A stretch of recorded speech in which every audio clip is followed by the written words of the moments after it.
successful and you honor them, then you can get a part of that success, and you can learn from that success, and that success actually wants to come to you. But if you're jealous of somebody's success, that jealousy pushes away their success from you, and you can't have it.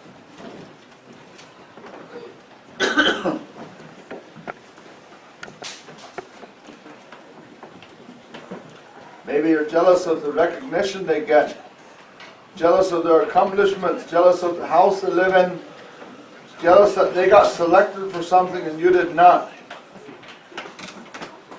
Jealousy will cause your heart to turn dark and hate to fill up inside of you. It causes you to be cynical and critical, which is another form of ego. Jealousy causes you to belittle other people. If people cannot trust you, they do not want to be around you because they know that as soon as they leave you, you're going to speak ill of them. So, that jealous ego has to go too. Fake ego puts on airs. Fake ego puts on airs, and people are different in every different group that they go to. Because of being fake. If you're being fake, then when you come to this group, you want to be this way. And when you come to this group, you want to be this way. And when you come to this group, you want to be this way. And every one of those is fake. None of those is the real you.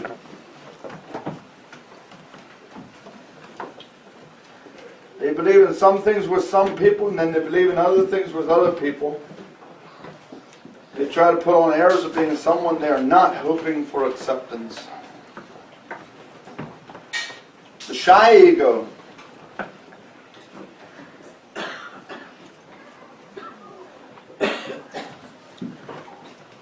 Does not matter what kind of personality you have. If you plant a garden,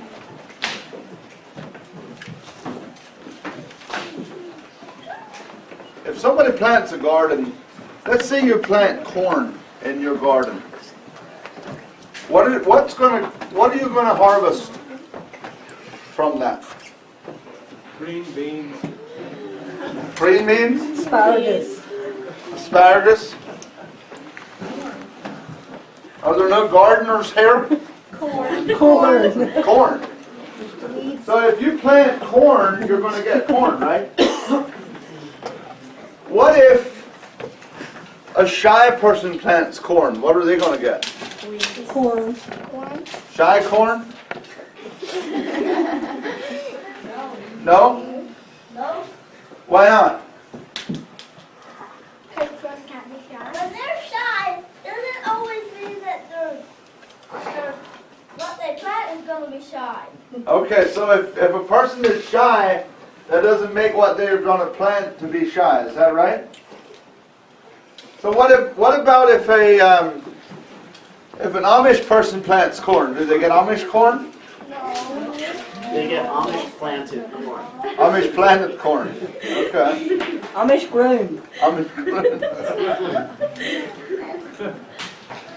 What about if a Chinese plants corn? They Chinese. still get corn, right? So a shy person, what a shy person needs to understand is that it's still whatever you sow is what you're going to reap. If a shy person steps out and takes a chance on something and plants a seed, they're still going to get a crop according to what they plant. The problem with shyness is the enemy wants the shy people to not plant anything for whatever reason, maybe a fear of not being good enough to receive corn if they plant corn. A shy person might say, well, I don't really know if I want to plant corn because what if my corn doesn't turn out to be corn? But it's still going to be corn, isn't it?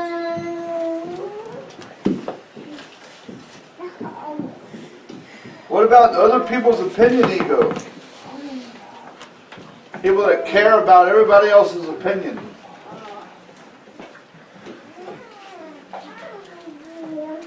then you can't have your own opinion, and you definitely can't go by God's opinion, because not everybody's going to agree with you. Did anybody discover this yet in life so far? Yeah. Not everybody's going to agree with you. Did you discover this yet? How many of you discovered that?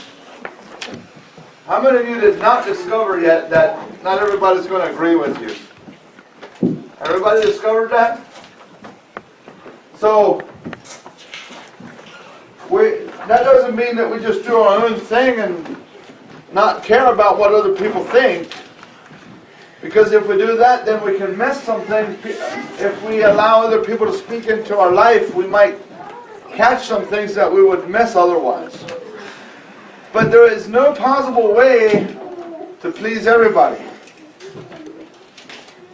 If you allow everybody else's opinions to rule you, then you're going to be floating back and forth in the wind, and you won't be able to go wherever you need to go, because it's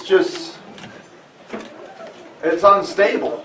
The Bible actually says that the double-minded person, which is what this is, going by other people's opinion, the double-minded person is unstable in all his ways. And then it even goes on to say that such a person should not expect to have his prayers answered.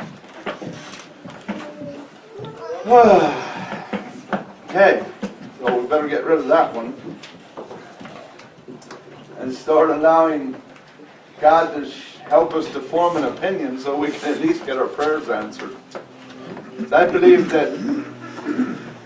it's possible that if we form an opinion, even if it's a wrong opinion, it may be actually easier for God to change us than if we don't have any opinion.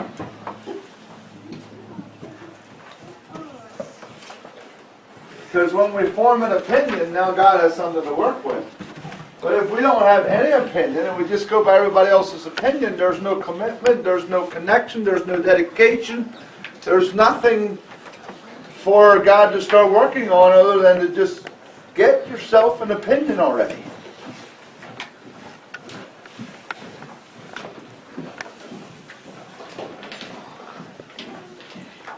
I may be wrong, but that's my opinion, you know.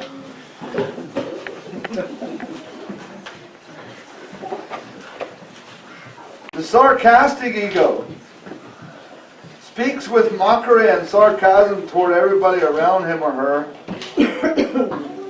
It says sarcastically, yeah, right. This does not help to make a person feel trustworthy. If people are sarcastic, it's hard to trust them.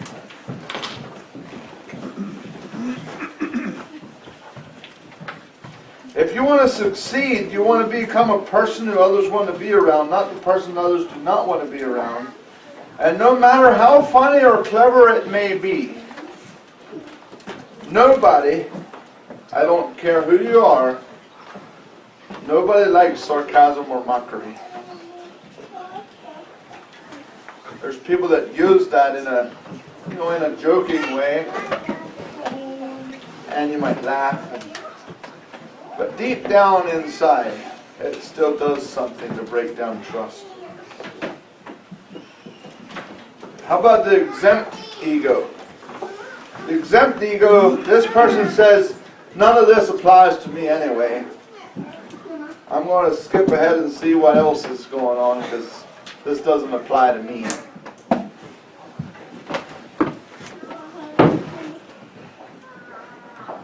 In fact, if you're that exempt person, you're probably not even hearing me right now. Because you're already thinking of something else, you're not even hearing what I'm saying. The descending ego practices slander and animosity. This person will gossip in the office and among relatives, stirring up dissension and discord, getting all kinds of people stirred up against each other. It's because of animosity in the heart. It comes from being resentful, bitter, and unforgiving.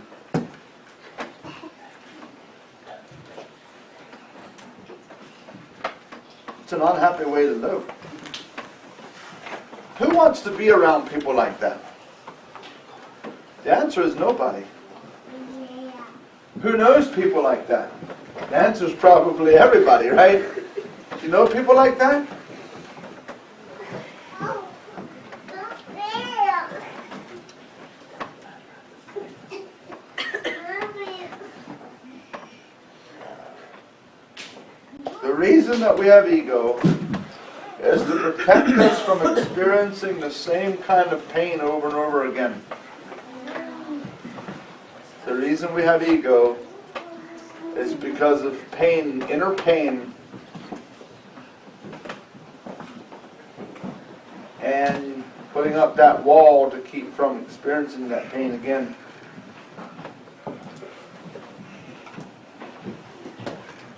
But it's important to put that ego in the trash can. Take that ego to the cross. Give that ego to the Lord and allow the Lord to heal our heart so that we can experience the freedom that God has for us instead of constantly having to protect ourselves or constantly having to have our will on the ground and being a victim to everything around us.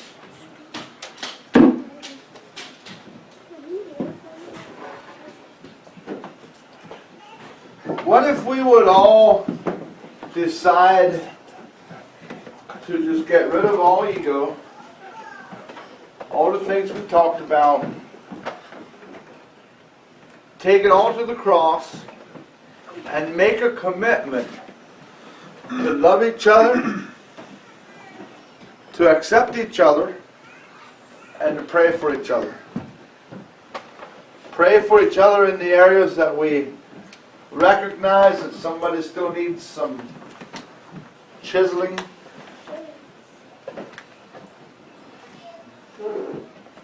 How many people believe that people around you still need some chiseling?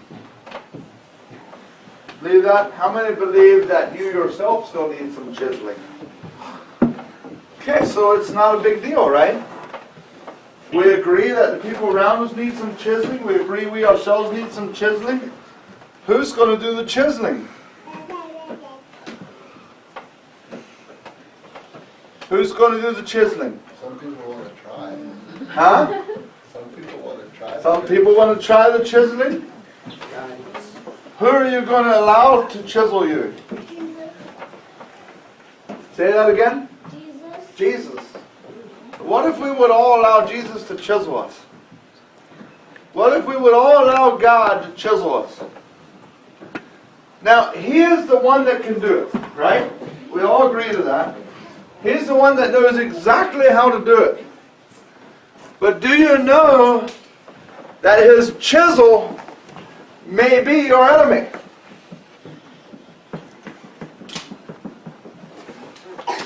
The way He's going to chisel you may be to take one of your enemies and bring them up against you. You know, to be chiseled, you have to have it against you. Bring your enemy up against you and start pounding on you.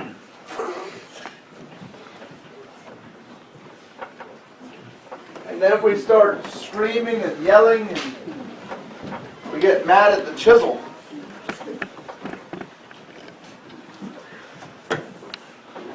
I believe it's important that we don't try to be the chisel in somebody else's life.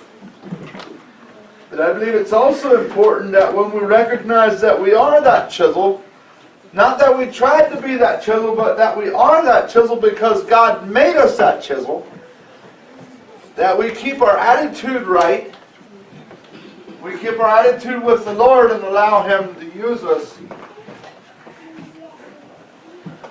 to be that chisel. Do you know who it often is? If you're married, guess who it is if you're married?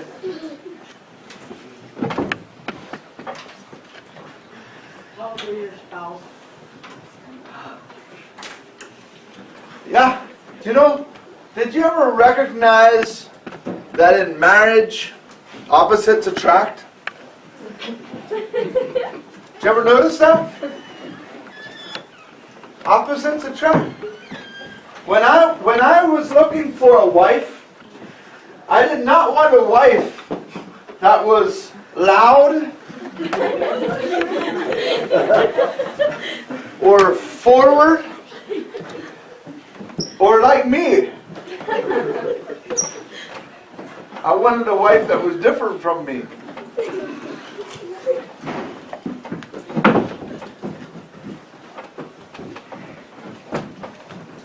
And so, that's attractive until you get married. Once you're married, you try to make her like you, right? Yeah, and then when you're married, then you want to make, come on, let's get with it. Come on, let's go visit some people. No, I'd rather stay at home.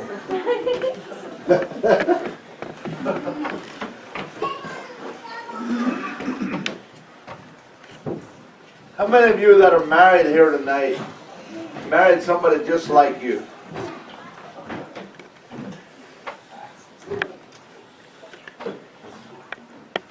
How many of you married the opposite of you?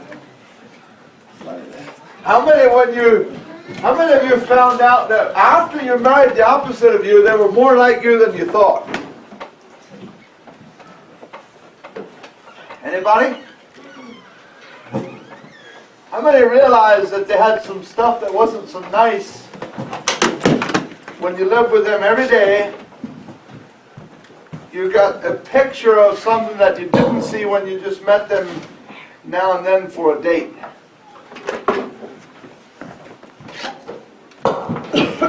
I believe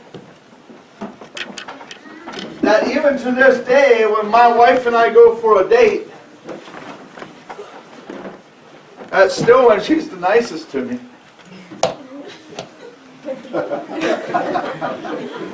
And it's still when I'm the nicest to her. Why don't you do it often enough?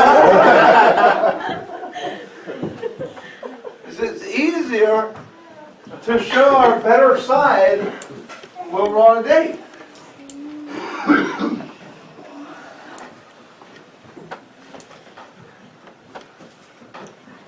Where was I going with that? Tell me. Opposites attract. That's right. The chisel. Yeah. I heard a message a number of years ago on marriage that said that God designed opposites to attract because you're looking for something that you're not. You're looking for the opposite of you. And it comes together beautifully. And then after you're married, it's designed to kill you.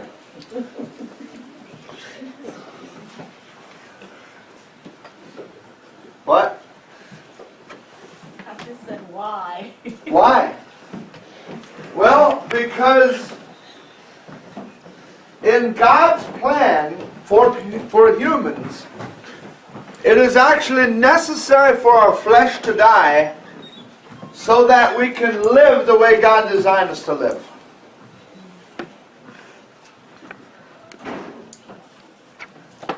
And it's not a bad thing. But how many times do we do everything we can to keep our flesh alive? Even after we know that it would be better for it to die. Almost Even- every time. Even after we know that it would be better for this flesh to die, we find ourselves hanging on to it with everything we've got.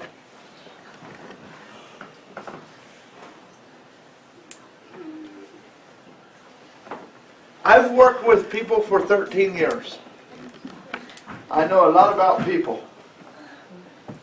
There are times when I'm in the middle of something, I know what I need to do. But it's hard to kill yourself.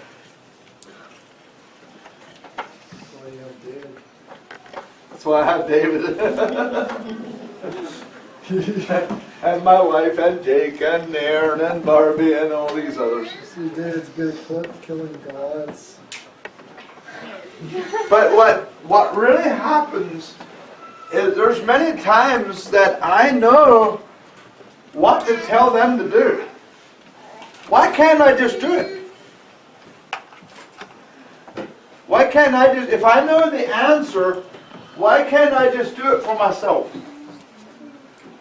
Still works better if I tell them, ask me this. Why? I don't really know. I don't really know why it works that way, but I do know that many times in one part of me I know the question, and in another part of me I know the answer. But to bring them together, it works better if I tell somebody else what the question is and have them ask me the question so that I can then answer. Maybe it's because I know the question in one part of me and an answer in another part of me. I'm not sure. But I know it works better that way. That even if I know the answer, it works better if somebody else asks me the question.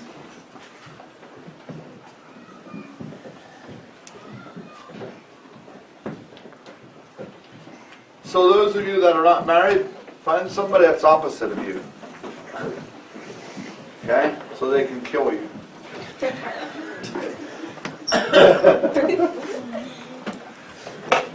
Are you thinking you have nothing to kill?